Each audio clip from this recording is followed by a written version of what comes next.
सारे देश ने देखा, जब विपत्ति आई, जब आपत्ति आई, तो कौन सामने आकर खड़ा हुआ? पाकिस्तान के कबायलियों ने जब कश्मीर के ऊपर आक्रमण किया, हिंदुस्तान की, भारत की सेना असहाय, न राशन है, न गोला, न बारूद।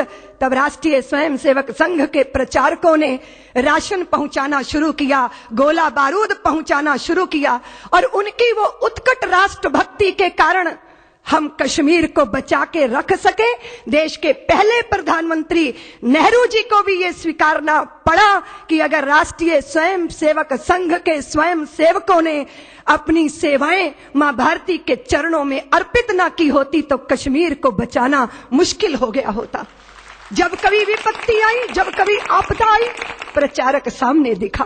फिर दुनिया ने यह भी देखा, केरल के अंदर एक ऐसी रेल दुर्घटना हुई, स्वयं सेवकों ने गाड़ियों में से निकालना शुरू किया आहतों को, तो उसमें केरल का एक चर्च का पादरी जो बुरी तरह क्षतिग्रस्त उस रेल के डिब्बे में फंसा था, उसको निकाला, उसको गंतव्य तक पहुंचाया। वो देखकर अचंभित था, आश्चर्यचकित था कि राष्ट्रीय स्वयंसेवक संघ का स्वयंसेवक बिना धर्म भेदभाव दृष्टि रखे हुए मुझ आहत की सेवा करने वाला, वो अचंभित हो गया, हतप्रभ हो गया। बिना भेदभाव और बिना अपने और पराये को देखे अहिर्निश बहते रहना, सेवा के लिए अपने आप को आहूत करना। लेकिन कितना बड़ा दमन चक्र आजादी के पहले और आज तक राष्ट्रीय स्वयंसेवक संघ का चलता रहा। आदरणीय नरेंद्र मोदी जी ने कहा कि नहीं जानता जगत एक प्रचारक कैसे जीता है, उसके जीवन का लक्ष्य और उसके प्रति उसका उदात्त भावना क्या है, वो जो संघ को इतना विस्तार देती है, इतने दमन के बाद भी नई ऊर्जा देती है, वो क्या है?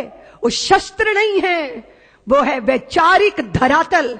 कोई भी व्यक्ति तब तक अपने लक्ष्य की तरफ अग्रसर रह सकता है जब तक उसके पास वैचारिक धरातल है, वो वैचारिक निष्ठा। कितनी सारी विपत्तियां आई, कितने सारे विघ्न बाधाएं आए, लेकिन जब जब भी विघ्न सामने आते हैं, सोते से हमें जगाते हैं। खम ठोक ठेलता है जब नर, पर्वत के जाते पांव खड़। ये स्वयं सेवकों ने अपने जीवन में करके दिखाया है। मैं तो इतना ही निवेदन करूंगी, आज ज्योति पुंज का अर्पण नहीं हो रहा।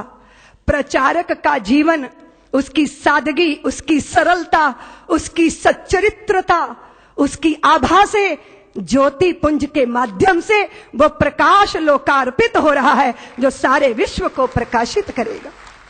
एक प्रचारक का जीवन कैसा होता है? वो निजता से ऊपर उठकर कैसे व्यक्ति से व्यष्टि से समष्टि के लिए चिंतन करता है और अपने आप को आहूत करता है। चुपचाप दीपक की तरह जलता है, पारिजात के पुष्प की तरह चुपचाप झर जाता है और अपनी सुगंध से मां भारती की धरती को सुगंधित कर जाता है। यह ज्योति पुंज का लोकार्पण। मैं लोका